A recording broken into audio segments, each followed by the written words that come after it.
मित्रों, मैं आपका दोस्त TSR उत्तिष्ठ भारत चैनल में आपका स्वागत है। आज अपन बात करेंगे मनुस्मृति की। मित्रों, ये वही मनुस्मृति है जो भीमराव सकपाल ने 25 दिसंबर को जलाई थी।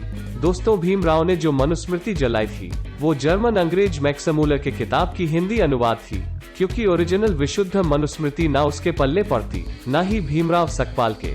मित्रों, विशुद्ध मनुस्मृति सही अनुवाद समझकर हिंदी में वही कर सकता है जो संस्कृत भाषा का मर्मज्ञ हो, संस्कृत व्याकरण का पूर्ण ज्ञाता हो। मित्रों, ये भीमटे कहते हैं कि हमारे बाबा साहब के पास खूब सारी डिग्री थी। हाँ, वो बात अलग है कि ये भीमटे उनकी डिग्री की गिनती 10th क्लास से गिनने बैठ जाते हैं, और हमारे बाबा साहब तो खूब सारी भाषाओं के जानकार थे। खुद को घंटा कछु भी ना आता हो, इतना घमंड तो शायद सकपाल ने भी ना किया होगा। उससे ज्यादा तो ये भीमटे हल्ला मचाए रहते हैं। मित्रों, इसी को कहते हैं चाय से ज्यादा केतली गरम। मित्रों, भाषाओं का जानकार होना और भाषा में पारंगत होना, दोनों में जमीन आसमान का अंतर होता है। जो अंतर डॉक्टर और उसके हेल्पर में होता है, वही अंतर जानकार और पारंगत में होता है। मित्रों, भीमराव अपने आप में एक कंफ्यूज आदमी था और अंग्रेजों ने इसी कंफ्यूजन का फायदा उठाया।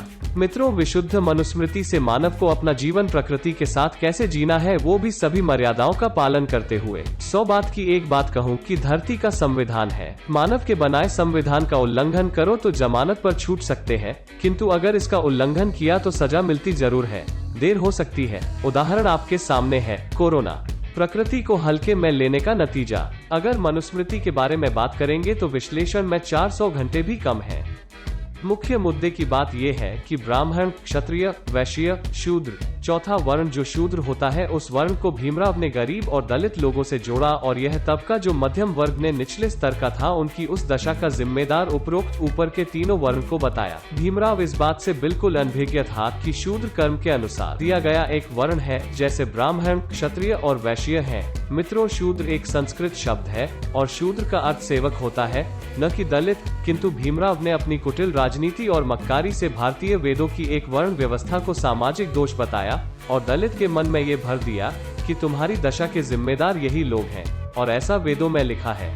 वेदों में जो लिखा है उसको दलित समाज के खिलाफ बताकर जहर फैलाया। मित्रों, आपको एक बात बता दूं, अंग्रेजों और मुस्लिम राजाओं ने सनातन संस्कृति के वेद पुराणों को कई बार प्रक्षेपित किया है और कई वेद उपनिषद जलवा दिए गए।